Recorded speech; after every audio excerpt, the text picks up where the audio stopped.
Josh Brookes, you've announced you're going to take part in the 2013 TT races on Superstock and Superbike. What's the reaction been like, both here and at home? I kind of left Australia to come here just as it was sort of being announced, so I don't really know what the reaction will be at home.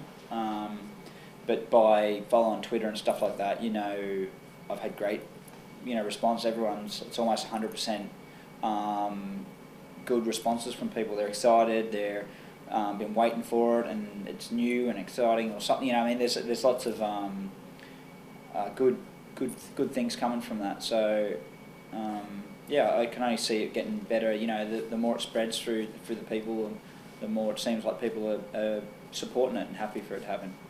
Well, presumably you've had some reaction from your closer friends in Australia, people like Wayne Maxwell. What do they have to say? They know, people that know me know that I'm going to do what I want to do anyway. So they kind of, even if they don't support it or don't understand it or don't agree, they're kind of not going to say anything. The same as my mum would. She's got to that point where what's the point in voicing their opinion anymore, because I'm not going to listen anyway. I kind of just do what I want to do.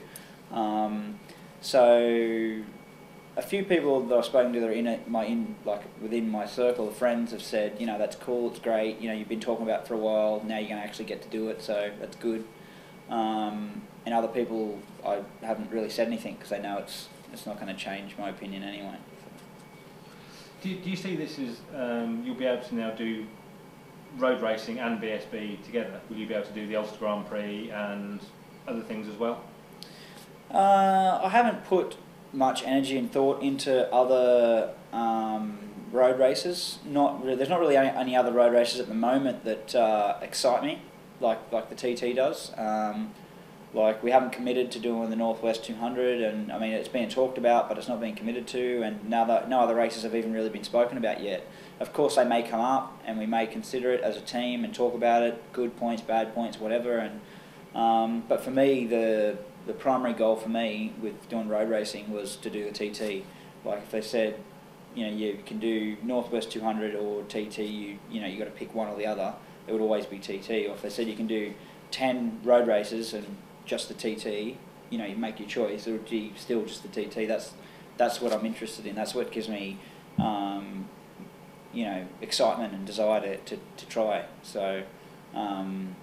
A few people said, wouldn't you think to start out on something easier, or something that's going to sort of be a lead up to the TT? And I'm like, yeah, I understand the concept of having a lead up race, but still the same point is the only thing that's given me motivation and excitement is the TT. The other stuff isn't really on the radar at the moment. It's not really exciting to me, so I keep just focusing on what's important, and that's to do that one race.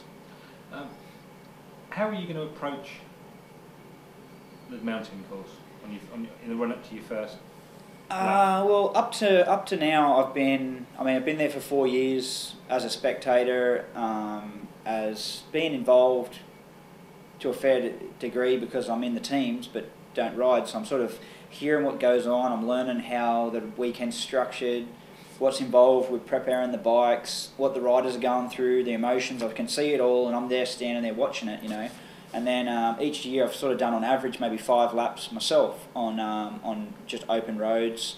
I've ridden sports bikes, I've ridden tourers, and I've ridden a load of different bikes around the track just in my own time, early mornings, late nights, whatever it happens to be. And I've sort of gotten an idea of the track, and then now I've finally got the okay and the clear to go and race it. So I've been over and I've been taking course notes. I've been writing things down. I'm reading books. I'm learning what the common names for the corners are. What you listen to the commentators of the race over the years, and they speak of these same typical corners. Like you hear Glen Helen all the time, and Glen Vine and Crosby, and there's a lot of familiar names that you hear all the time. Now when I say those names, I know exactly where they are on the track, where before it was just a name that could have been anywhere on the circuit. So I'm starting to gather more and more information. I'm doing the homework that I can like I said, I've got a great set of notes now that I look over, and as I read through my notes, they might be specific names of corners or ones I've made up because there doesn't seem to be a particular name for that corner. So when I read through my notes, I know I can visualise that corner and that particular section of the track in my mind. So even when I'm home in Australia, I can look through my notes, and I do it, regularly.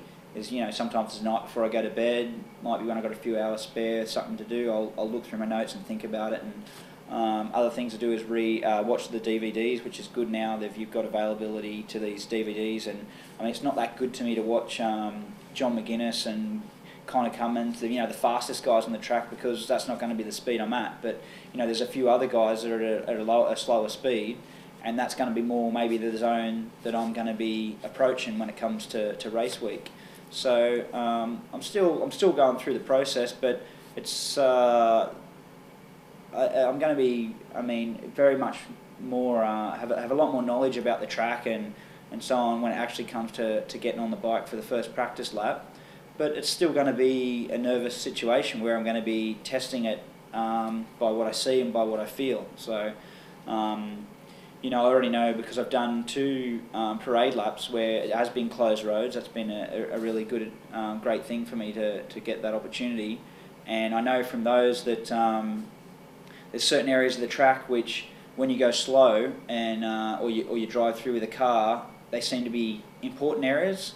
And then once you go through there quick, you're like, it's a nothing section of the track. I don't even need to make notes or whatever, because you're through it. It's basically a straight section of road, just kind of kinks away underneath you. And there's other parts of the track which you haven't maybe paid so much attention to, but all of a sudden when you're going at a faster speed, you think, no, this is a really important part of the track because it's so off camber, or as you're turning, the track drops away, and you didn't know that until you're doing 100 mile an hour, and you feel the bike dropping away as you're trying to turn. You think, if I'm going faster and faster, that effect is only going to get worse and worse. So until I actually get on the track and start doing race laps and start building up my speed, I can't really gauge, expectations, or there's a lot of stuff that I'm just going to have to take as it comes. So would having Guy Martin as a teammate help or hinder?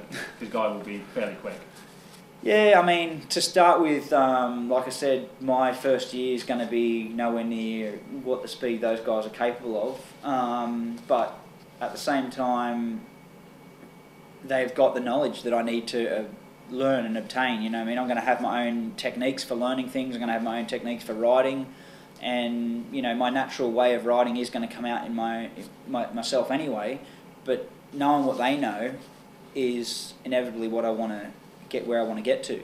So being in the garage, I'm going to be like a sponge. I'm going to try and suck up everything I can, even if they don't realise they're telling me something, and I'm going to be listening and trying to hear it. And up until now, I've probably not really ever been considered a threat, because I'm a BSB rider and they're road racers, so they speak freely within the garage. So any information I've got from those guys, whether it's John or people just around, it may not be so readily available now that I'm actually starting to, become a rider. It'll take a couple of years before maybe they'll feel any threat from me, but automatically now that I'm a TT entrant, they're going to be like, oh, we don't really want to tell him everything because one day I might have to race him. So, I might have to, prod and poke to get the information I need, but, I'll do what I can.